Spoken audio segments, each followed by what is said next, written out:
નમસ્કાર બાળ મિત્રો, કેમ છો બધા? મજામાં છો ને? બાળ દોસ્તો, તમે ક્યાંક ટીવીમાં, સમાચારમાં અથવા તો ક્યાંક વર્તમાનપત્રમાં ભૂકંપ આવ્યો એવું સાંભળ્યું હશે. સાંભળ્યું છે ને? તો ભૂકંપ થવાનું કારણ શું છે? દબાણ અને લાવાના કારણે પૃથ્વી સપાટીનો ઉપરનો પોપડો ધ્રુજારી મારે છે, અને ધ્રુજારી મારે છે એને આપણે ભૂકંપ તરીકે ઓળખીએ છીએ. એ જ રીતે બાળમિત્રો, ક્યાંક તમે જ્વાળામુખી એવું પણ સાંભળ્યું હશે. તો જ્વાળામુખી કેવી રીતના થાય છે એના વિશે આજે આપણે માહિતી મેળવવાની છે. જ્વાળામુખી એટલે પૃથ્વી સપાટી પર જે નબળા ખડક સ્તરો છે, નબળા ખડક સ્તરોના છિદ્ર અથવા તો ફાટને જ્વાળામુખી કહેવાય છે. અને તેમાંથી વિવિધ કદ અને આકારના ખડકો, રાખ, વરાળ અને અન્ય વાયુઓ ધડાકા સાથે જે બહાર નીકળે છે જેને જ્વાળામુખી કહેવાય છે. અને પૃથ્વીના પેટાળમાં મેગ્માની નીચે વાયુઓ રહેલા છે, અને એ વાયુઓના દબાણના કારણે એ મેગ્મા ઉપર તરફ ધકેલે છે. તે જ રીતે પૃથ્વીની સપાટી પર જે છિદ્ર અથવા તો ફાટ છે તેમાંથી પાણી અંદર જાય છે અને પાણીની વરાળ બને છે. અને આ પાણીની વરાળના દબાણના કારણે મેઘમાં બહાર નીકળવાનો પ્રયત્ન કરે છે, અને તેની સાથે વિવિધ વાયુઓ પણ બહાર નીકળે છે ધડાકા સાથે.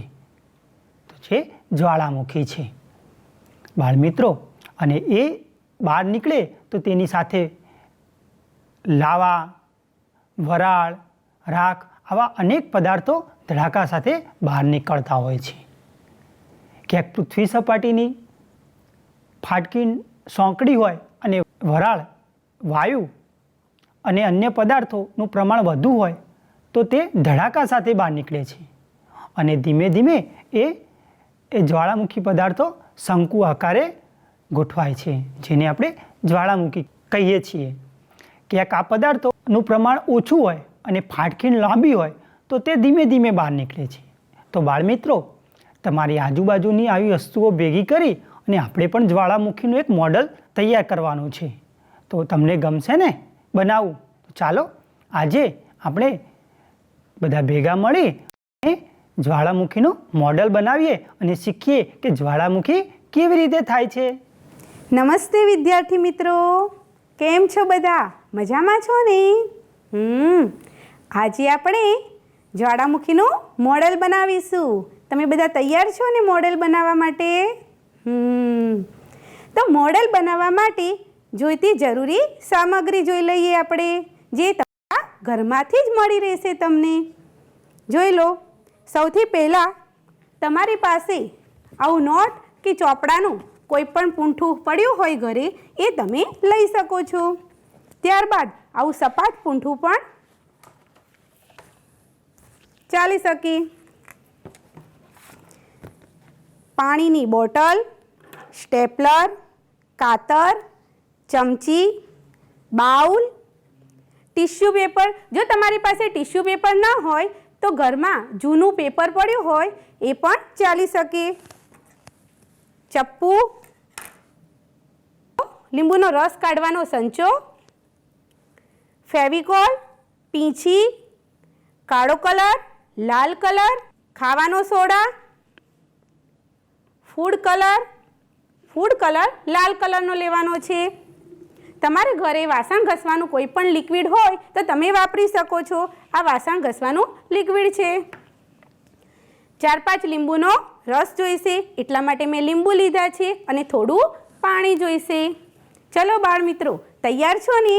તો આપણે હવે જ્વાળામુખીનું મોડેલ બનાવવાની શરૂઆત કરીશું. તો સૌપ્રથમ આપણે આ એક પૂંઠું લીધું છે, તેને આપણે કોનની જેમ વાળીશું અને સ્ટેપલરથી જોઈન્ટ કરીશું.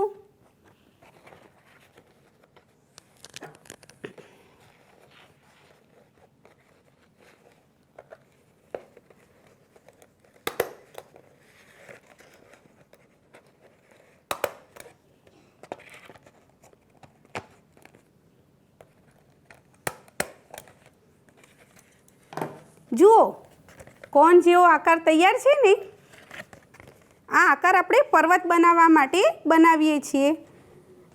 પર્વતને જમીન પર ઊભું રાખવા માટે આપણે નીચેની સપાટીને વ્યવસ્થિત કાપીશું.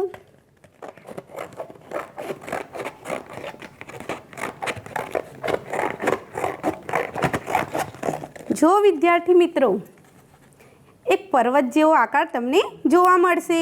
હવે આપણે એક પાણીની ખાલી બોટલ લઈશું અને આ બોટલને વચ્ચે લગાવીશું. જુઓ, પર્વત જેવો લાગે છે ને આકાર તમને. હવે આપણે પર્વત જેવો દેખાવ લાવવા માટે આપણે ટીશ્યુ પેપરના ઉપયોગ કરીને પર્વત જેવો આકાર આપીશું. તેની માટે આપણે એક બાઉલ લઈશું. આ બાઉલમાં આપણે ફેવિકોલ ઉમેરીશું.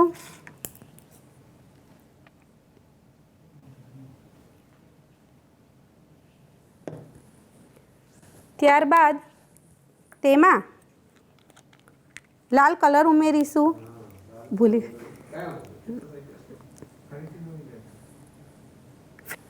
ત્યારબાદ આપણે કાળો કલર ઉમેરીશું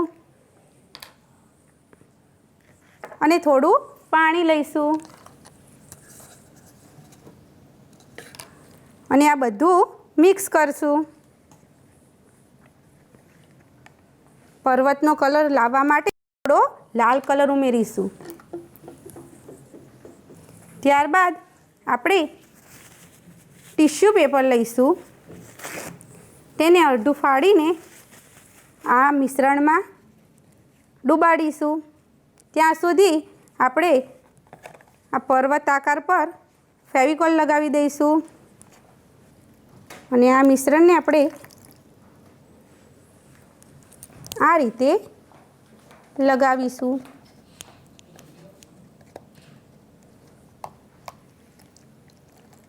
આ રીતે આપણે બધા પેપર આ રીતે લઈને પર્વત જેવો આકાર આપીશું.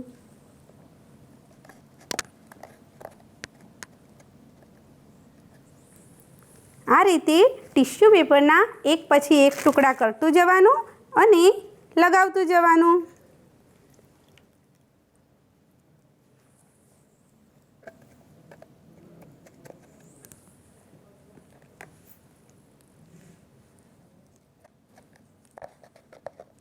આ રીતે આ પર્વતની બધી જ બાજુ આપણે આ રીતે ટીશ્યુ પેપર લગાવીશું. ત્યારબાદ બધી બાજુ લગાવ્યા બાદ આ રીતે પાણીની બોટલ અંદર મૂકી દઈશું અને એની ઉપર પણ આપણે ટીશ્યુ પેપર કલરવાળા લગાવીશું. એક મિનિટ. વિદ્યાર્થી મિત્રો, સરસ મજાનો પર્વત તૈયાર છે. આપણે જે પર્વત હમણાં બનાવ્યો એને આપણે એક દિવસ માટે સૂકવવા મૂકીશું. સુકાઈ ગયા બાદ તમારો પર્વત પણ આવો જ દેખાશે. હવે આપણે આ પર્વતમાંથી જેમ જમીનમાંથી મેઘમાં એટલે કે લાવારસ બહાર આવે છે એ જ રીતે આપણે આ પર્વતમાંથી પણ લાવારસ નીકળે એવું દ્રશ્ય જોઈશું. તેની માટે આપણે સૌપ્રથમ મેઘમાં એટલે કે લાવારસ બહાર લાવવા માટે થોડી થોડી ચમચીઓ ભરીને ખારો અંદર ઉમેરીશું.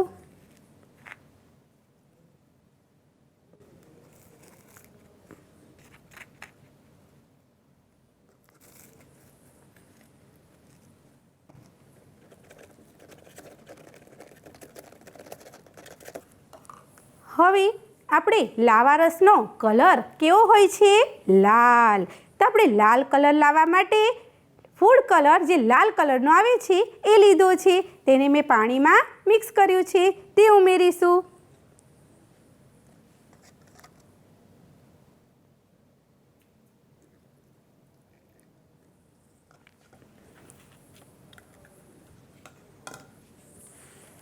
ત્યારબાદ તમારી ઘરે વાસણ ધોવાનું કોઈ પણ લિક્વિડ હોય એ લેવાનું. આ મેં લિક્વિડ લીધું છે વાસણ ધોવાનું.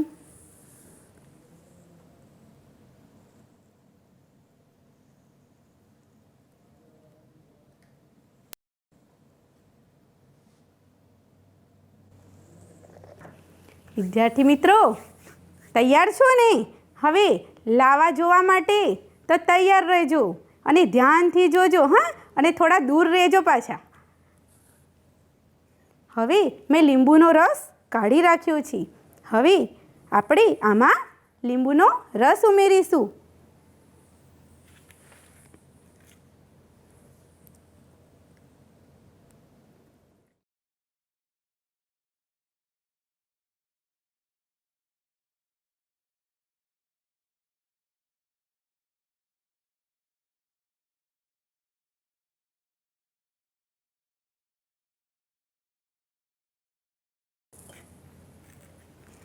લાવા દેખાય છે ને?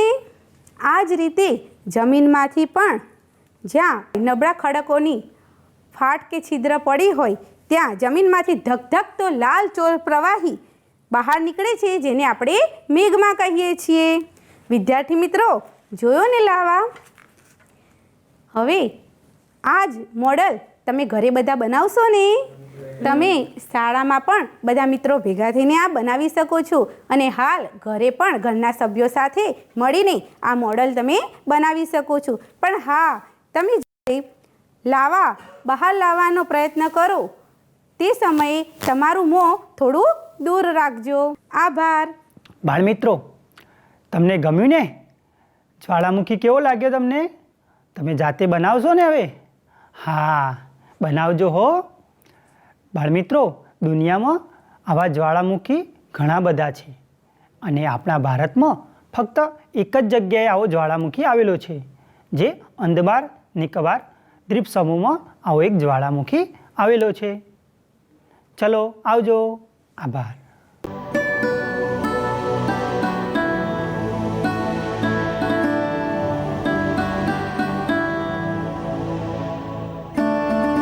नमस्कार विद्यार्थी मित्रों, हमने इकाई 5 सवाल बाल मन के जवाब डॉक्टर कलाम के अच्छी तरह से वीडियो निदर्शन भी इस इकाई का किया है.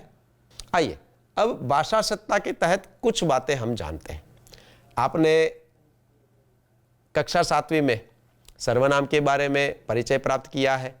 सर्वनाम किसे कहते हैं, सर्वनाम के कितने प्रकार होते हैं, ये सारी बातें आप पढ़ चुके हैं, जान चुके हैं, समझ चुके हैं. आइए आज इससे थोड़े आगे बढ़ते हैं, लेकिन आगे बढ़ने से पहले सर्वनाम और उसके प्रकारों के बारे में ये जान लेते हैं. तो देखिए, यहाँ सर्वनाम के जो प्रकार हैं उसके सिर्फ और सिर्फ एक दो उदाहरण से हम आगे बढ़ेंगे.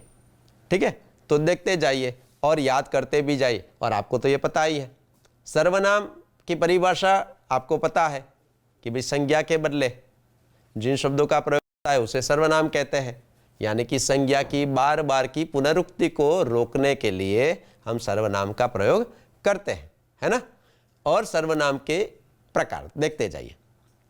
जैसे कि पुरुषवाचक सर्वनाम याद आया आपको? हाँ, पुरुषवाचक सर्वनाम यानी मैं, हम, तुम, तुम्हें, तुम्हारा, ये जो सारे सर्वनाम हैं ये पुरुषवाचक सर्वनाम है. और पुरुषवाचक सर्वनाम के भी 3 प्रकारों के बारे में हमने आगे सीखा है ना. जैसे कि उत्तम पुरुषवाचक, मध्यम पुरुषवाचक और अन्य पुरुषवाचक सर्वनाम. ये सिर्फ और सिर्फ हम याद कर ले एक बार. दूसरा जो सर्वनाम का प्रकार है निश्चयवाचक सर्वनाम, यानी कि किसी भी वस्तु के बारे में हमें निश्चितता से कहना है तो हम निश्चयवाचक सर्वनाम का प्रयोग करते हैं. जैसे कि यह मेरी किताब है, वह रमेश की गाड़ी है. यानी कि निश्चित वस्तु के लिए हम इस प्रकार के सर्वनाम का प्रयोग करते हैं. उसी प्रकार से अनिश्चयवाचक सर्वनाम, यानी कि निश्चित नहीं है, अनिश्चित है, जैसे कि कुछ, कोई, पता नहीं किसकी बात हो रही है, तो हम इस प्रकार के शब्दों का प्रयोग करते हैं कि भाई मेरे पास कुछ खिलौने हैं, कितने हैं पता नहीं, दरवाजे पर कोई खड़ा है, कौन है पता नहीं, तो हम इस प्रकार के सर्वनाम का प्रयोग करते हैं. इसी प्रकार से संबंधवाचक, यानी कि 2 वाक्यांशों को जब जोड़ते हैं तब इस प्रकार के सर्वनाम का प्रयोग करते हैं. जैसे कि जो, तो, जैसा, वैसा, जिसकी लाठी उसकी भैंस, इस प्रकार की कहावत हम पढ़ चुके हैं, है ना. जो बोएगा वो पाएगा। इस प्रकार से इस सर्वनाम का प्रयोग होता है। निजवाचक, निज का अर्थ होता है खुद के लिए, स्वयं के लिए, अपने आप। यानी कि जब हम अपने ही लिए सर्वनाम का प्रयोग करते हैं, जैसे कि मैं खुद ये काम कर लूँगा, मेरी अम्मा आप ही रोटी पकाती है, तो ये स्वयं है, आप है, खुद है, इस प्रकार के शब्दों का हम यहाँ पर प्रयोग करते हैं। इसी प्रकार से प्रश्नवाचक सर्वनाम, यानी कि जिस विधान में प्रश्न पूछने के लिए क्या, कौन, कब, इस प्रकार के सर्वनाम का प्रयोग करते हैं। जैसे कि क्या, कौन खड़ा है, आप क्या लेकर आने वाले हैं। तो ये जो सारे सर्वनाम हैं ये प्रश्नवाचक सर्वनाम है।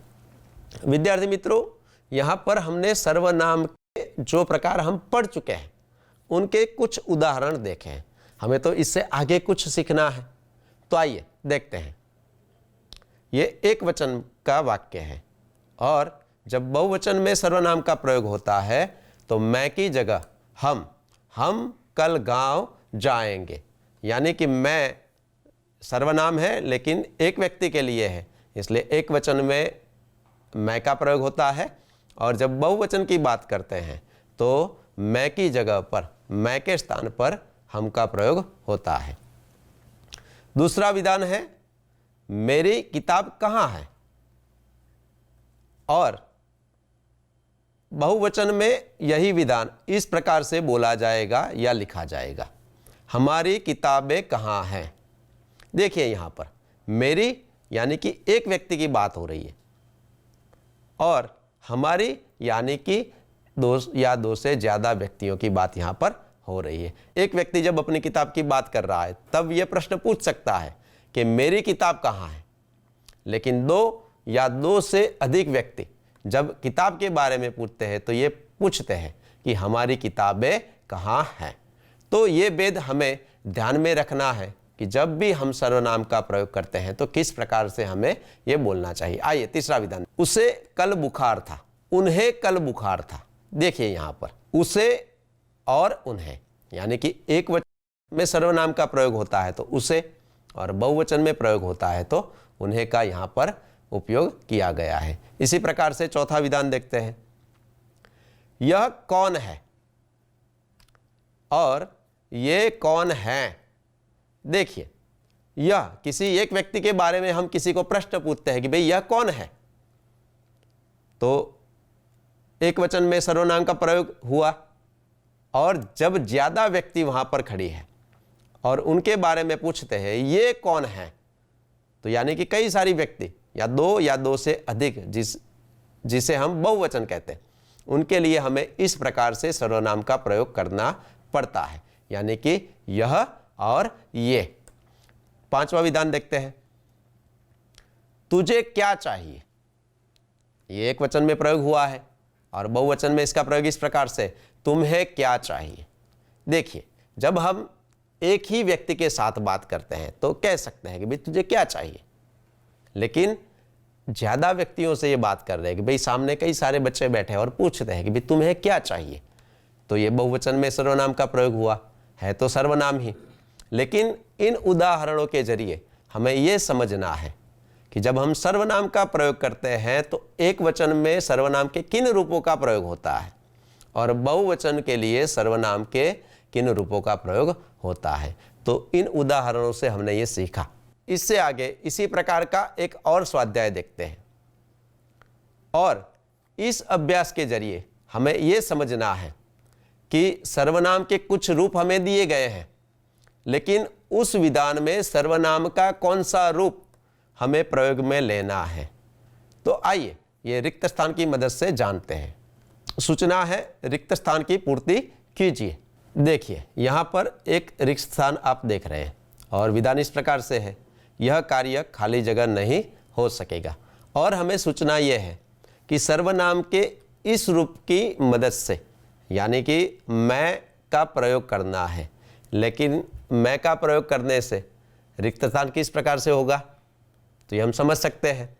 तो यहाँ पर हमें मैं के सही रूप का प्रयोग करना है कि यह कार्य मैं नहीं हो सकेगा, तो विधान हमें सही नहीं लगता है। तो मैं के अन्य रूप का हमें प्रयोग करना है। तो आइए देखते हैं ये किस प्रकार से होगा। तो यह कार्य मुझसे नहीं हो सकेगा। अब ये विधान सही है, यानी कि मैं सर्वनाम है और मुझसे भी क्या है, सर्वनाम है। हम इस प्रकार से भी बोल सकते हैं कि भाई मैं एक लड़का हूं और मुझसे ये कार्य नहीं होगा, मैं ये कार्य करूंगा। इस प्रकार की हम सर्वनाम का प्रयोग यहां पर कर सकते हैं। आइए दूसरा उदाहरण देख। पापा ने खाली जगह बुलाया है। अब यहां पर हमें सर्वनाम के इस रूप का प्रयोग करना है, यानी कि तुम। और विधान किस प्रकार से होगा, पापा ने तुम बुलाया है। तो ये तो विधान सही नहीं लगता। अब तुम का सही प्रयोग यहां पर क्या होगा, तो हम इस प्रकार से बोल सकते हैं या इस प्रकार से तुम का प्रयोग कर सकते हैं। तुम का तुम है, पापा ने तुम्हें बुलाया है। तो ये हमारा रिक्त स्थान सही हो गया। देखिए, पापा ने तुम्हें बुलाया है, यानी कि हमने यहां पर तुम की जगह पर तुम्हें का प्रयोग किया। दोनों है तो सर्वनाम, लेकिन सही रूप का प्रयोग हमें किस प्रकार से करना है, ये हम यहां पर समझने का प्रयत्न कर रहे हैं। और आपको भी ये ध्यान में रखना है कि कब हमें तुम का प्रयोग करना है, कब तुम्हें का प्रयोग करना है, कब यह का प्रयोग करना है, कब वह का। ये जितने भी सर्वनाम हैं और उनके जितने भी रूप हैं, उनका सही रूप से हम प्रयोग करेंगे, तभी हम हमारी बात अच्छी तरह से प्रस्तुत कर सकते हैं। आइए एक तीसरा उदाहरण देखते हैं। तीसरा उदाहरण है, जो लड़की वहां खड़ी है, मैं खाली जगह नहीं जानता। और इसके लिए हमें वह का प्रयोग करना है। तो जो लड़की वहां खड़ी है, मैं वह नहीं जानता। तो ये तो विधान सही नहीं हुआ। तो हमें यहां पर वह की जगह पर सर्वनाम के कौन से रूप का प्रयोग करना चाहिए, सोचिए जरा। तो क्या होगा, जो लड़की वहां खड़ी है, मैं वह की जगह पर क्या होगा, तो हां, उसे नहीं जानता। यानी कि अगर हम वह वहां पर वह ही ज्यों का त्यों रख देते हैं तो हमारा विधान गलत हो सकता है। इसलिए हमें वह की जगह पर सर्वनाम के सही रूप का प्रयोग करना है। आइए चौथा उदाहरण देखते हैं। लगता है खाली जगह मेरी बात अच्छी नहीं लगती। और यहां पर हमें सर्वनाम दिया गया है यह। अब यहां पर हमें यह की जगह पर सही सर्वनाम रखना है। तो कौन सा होगा, जरा सोचिए। एक बार आप विधान फिर से पढ़ लीजिए और सोचिए। लगता है खाली जगह मेरी बात अच्छी नहीं लगती।